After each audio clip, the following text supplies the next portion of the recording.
Three nations, one decision, a rupture that shook the world before dawn.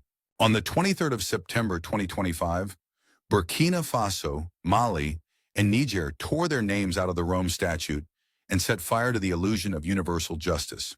The International Criminal Court, once hailed as the guardian of humanity, was branded what many had whispered for years, a colonial courtroom disguised in marble robes. For too long, Africans were summoned to The Hague while Western leaders walked free. George Bush never stood trial for Iraq. Tony Blair was never called to account for Libya. Emmanuel Macron faced no summons for the Sahel. Yet African presidents were paraded as trophies in a court that claimed impartiality. That double standard has now been shattered in a single stroke. This is not charity.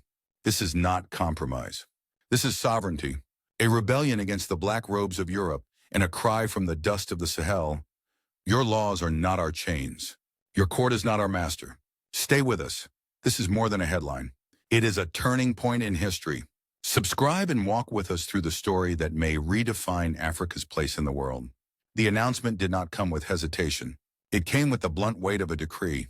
In the early hours of the 23rd of September, 2025, three voices spoke as one. Burkina Faso, Mali, and Niger declared their immediate withdrawal from the International Criminal Court. No committees were formed, no reviews announced, no gentle phrasing offered. It was a clean break, abrupt, unsentimental, military in tone. For the world, it was a headline. For the Sahel, it was a rupture in history. For decades, the ICC had hovered above African capitals like a looming shadow. Its warrants had the power to cripple reputations, to isolate governments, to decide who was deemed a criminal and who was not.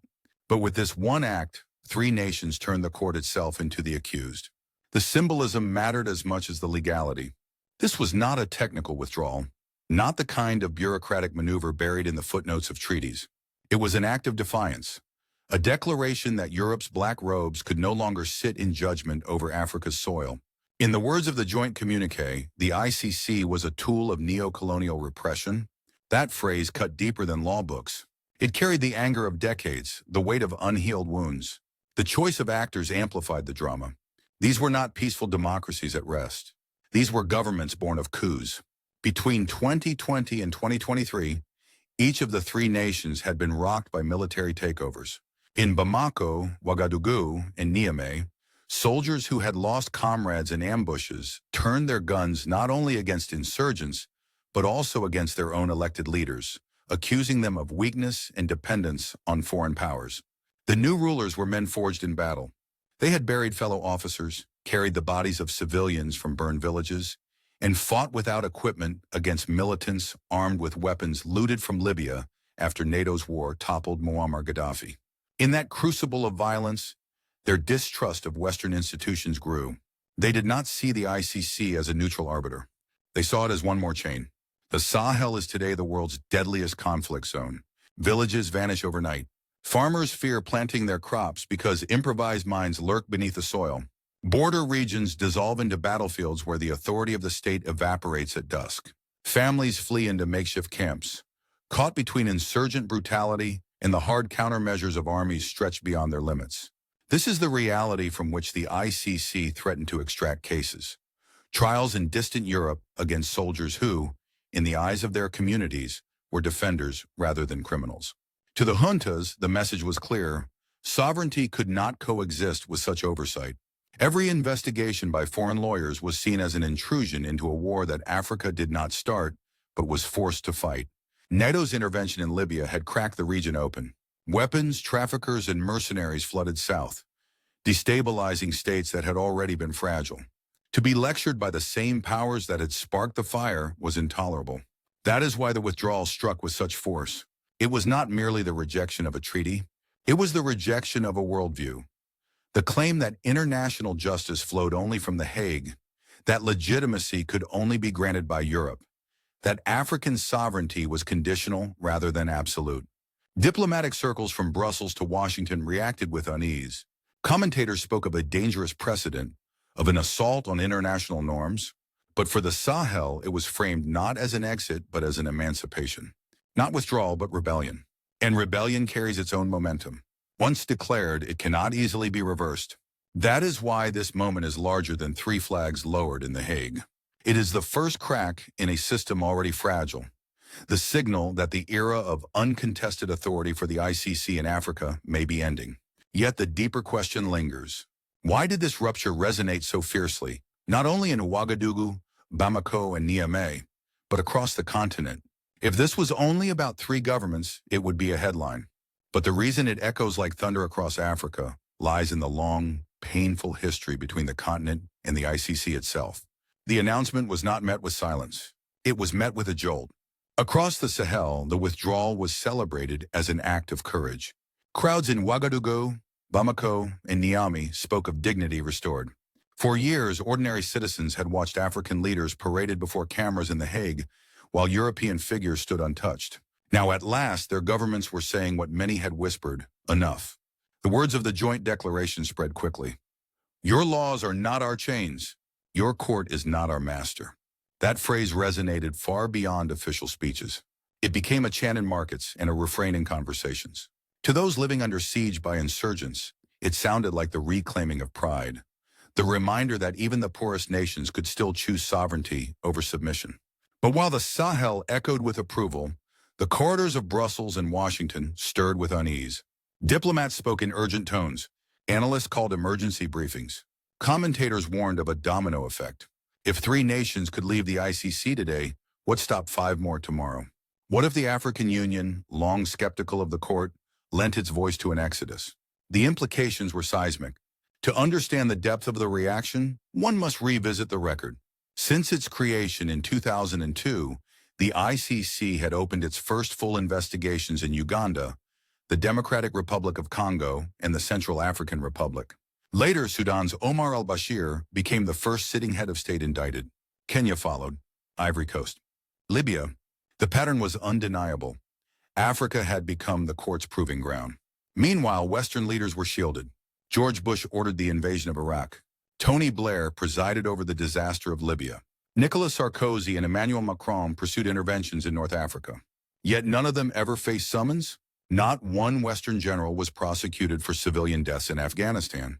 The disparity was glaring. To Africans, it looked less like justice and more like selective memory, punishing the weak while excusing the powerful. That is why the Sahel's break struck a nerve. It was not an isolated tantrum. It was the culmination of years of frustration. In 2016, Burundi had already left the ICC, denouncing bias. South Africa announced its withdrawal before retracting under pressure. Kenya openly defied the court when its leaders were indicted. The rope had been fraying for years. The Sahel simply snapped it. International reaction reflected this fear of contagion. European officials insisted the withdrawal endangered victims' rights. American voices warned that impunity would spread. Yet the accusations rang hollow when Washington itself had never ratified the Rome Statute, keeping its soldiers beyond the court's reach. Moscow and Beijing had done the same. The Sahel's leaders were quick to highlight this hypocrisy. Why should Africa bow to rules that the great powers themselves reject? In the Sahel, the mood was defiant. The announcement was framed as justice itself being put on trial. For once, it was not African leaders facing judgment in Europe. It was the ICC itself facing judgment in the eyes of Africans. That inversion carried symbolic power. It transformed defendants into challengers and shook the aura of inevitability that surrounded international institutions. The height of the drama came not from legal texts, but from perception. People saw the withdrawal as proof that small nations could stand against global giants. In villages where law is often absent, the message carried weight. If governments could defy The Hague, perhaps communities could also reclaim their own voice. Sovereignty was no longer theory, it was a lived statement. Yet this wave of pride carried uncertainty. For while the symbolism was powerful, questions lingered.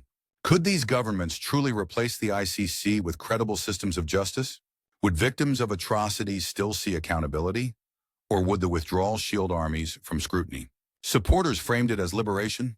Critics warned it was protectionism in disguise. What could not be denied was the scale of reaction. The West called it dangerous. Africans called it overdue. And in the middle stood the Sahel, unbending, declaring that dignity could not be negotiated. If the ICC has lost Africa's trust, what remains of its legitimacy? And what new path will the continent choose in its place? The withdrawal from the ICC was not a gesture made in a vacuum.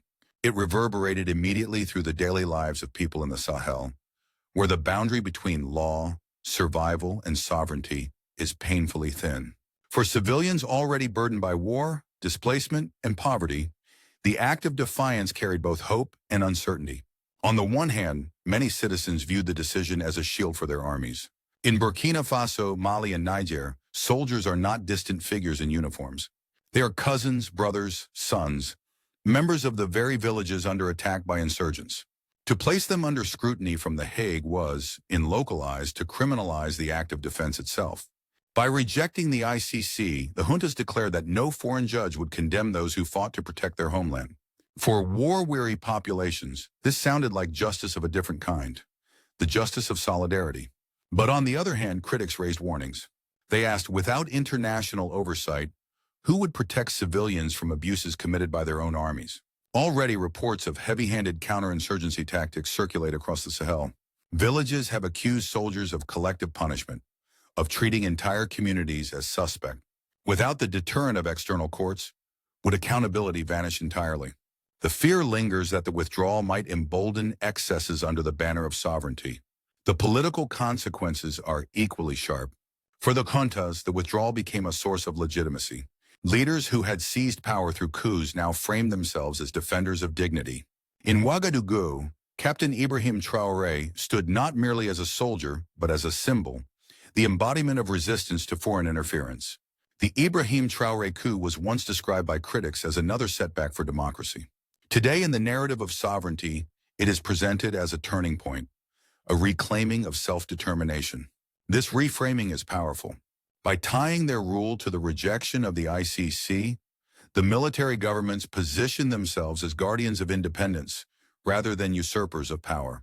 Their defiance resonated with populations who had grown weary of elected leaders seen as puppets of foreign capitals. In the Sahel, sovereignty itself has become the new currency of legitimacy.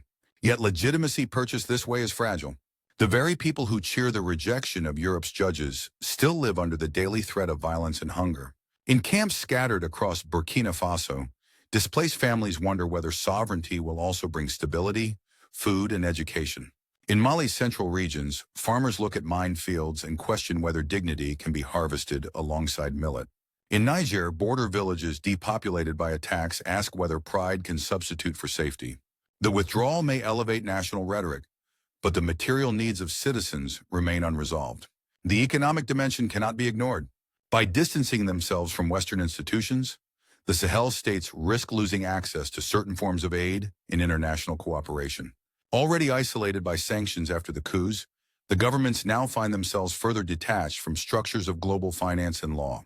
In response, they point to new alliances with Russia, with regional partners, as proof that alternatives exist.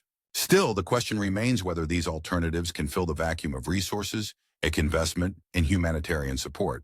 Socially, the act of defiance has sparked debates across Africa.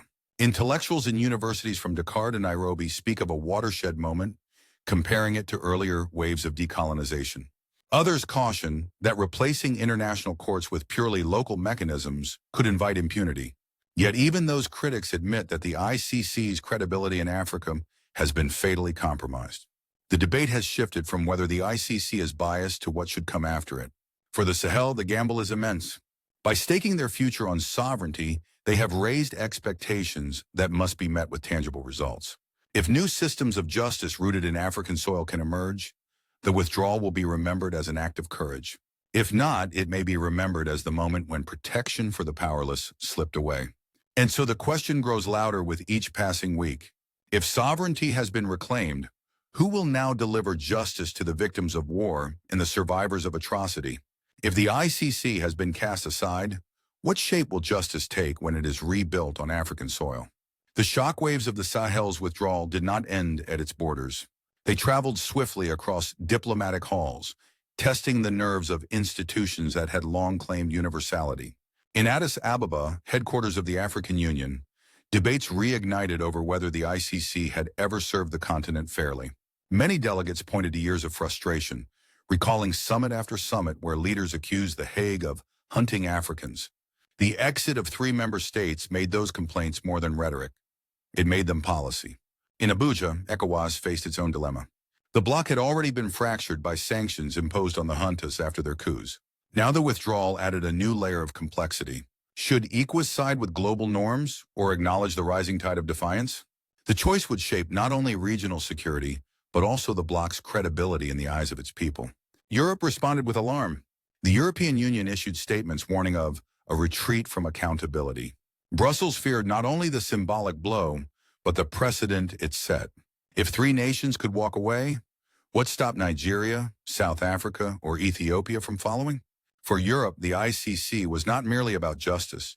It was also a pillar of influence. Losing Africa meant losing one of the last arenas where its authority still carried moral weight. Washington, too, expressed concern. Yet American protests rang hollow, for the United States itself had never ratified the Rome Statute. While criticizing the Sahel's withdrawal, American officials faced the obvious retort: why demand compliance from others when refusing it at home? The contradiction weakened the force of their message. Elsewhere, the response was markedly different. Moscow welcomed the move as proof of Africa's growing independence from Western control. Beijing framed it as part of a larger multipolar shift where no single bloc could dictate the rules. Ankara saw opportunity for deeper ties, presenting itself as a partner that respected sovereignty. These reactions revealed a broader realignment. Africa's rejection of the ICC dovetailed with its pivot towards alternative alliances. At the heart of this moment lies not just legal withdrawal, but political imagination.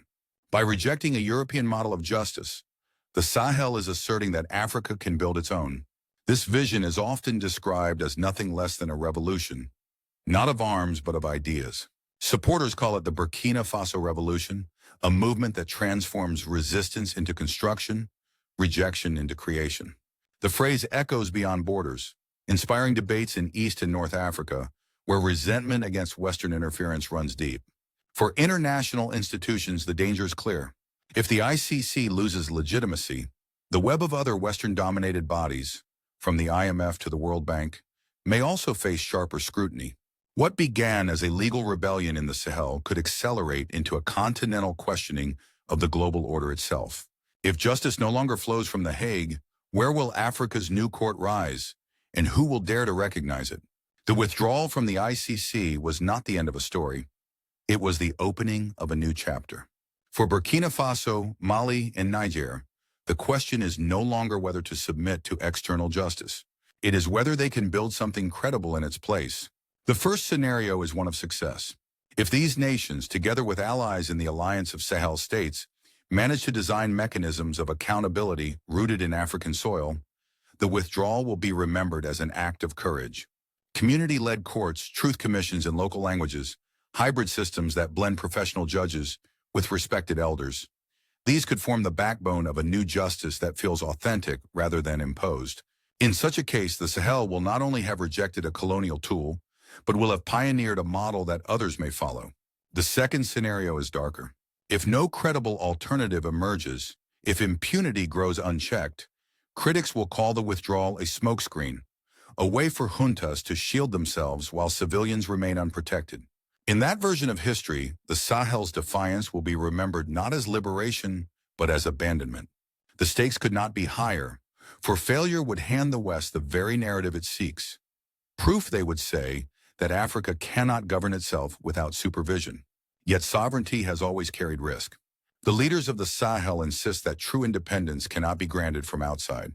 It must be claimed and it must be tested. They point to NATO's intervention in Libya, to decades of selective prosecutions, and argue that external justice has already failed. Better, they say, to stumble on the path of self-reliance than to walk confidently under foreign chains. For ordinary Africans, the hope is that this defiance will translate into a future of pride rather than peril. A justice system that heals wounds instead of deepening them. A sovereignty that feeds families as well as stirring speeches. A continent where dignity is not negotiated but lived. This is the crossroads at which the Sahel stands. Between the promise of a sovereign future and the peril of unrestrained power. Between the dream of justice rooted in African traditions and the fear of justice lost altogether.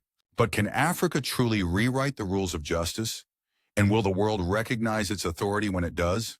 The decision of the Sahel trio is more than a legal withdrawal. It is a turning point, a fire lit against the shadow of centuries. By walking out of the ICC, Burkina Faso, Mali, and Niger transformed themselves from defendants into challengers. They forced the world to confront a question it had long avoided. What happens when Africa refuses to play by rules it did not write? For decades, the black robes of Europe claimed authority over African lives. But the illusion of universality has cracked. The symbolism of this moment cannot be overstated.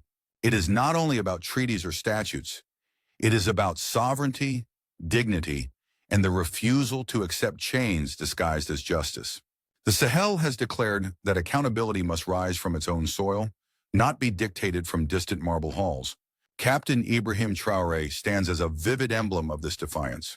The Ibrahim Traoré coup, once framed by outsiders as reckless, is now retold by supporters as a moment of reclamation, the assertion that Africans will define their own destiny. His name has become intertwined with a broader struggle, one that extends beyond Burkina Faso's borders into the very soul of a continent. But the story does not belong to him alone. Across Africa, thinkers speak of a new chapter, the Burkina Faso revolution, not of weapons but of imagination. A revolution that dares to suggest that justice, sovereignty, and pride can be written in African voices, in African languages, for African people. The path ahead is not simple. If credible alternatives to the ICC emerge, this rupture will be remembered as a moment of emancipation. If not, critics will call it a shield for impunity. Yet even in uncertainty, the act itself carries weight. It has broken silence, disrupted assumptions, and declared that Africa is no longer the subject of history, but its author. The world is watching. The West fears precedent. Africans feel possibility. And the echo of one question will not fade. If small nations in the Sahel can reclaim their sovereignty, what stops the rest of the continent from doing the same? This is not charity. This is not pity. This is sovereignty. Stay with us. Share your voice in the comments and subscribe to walk with us as Africa writes the next lines of its story.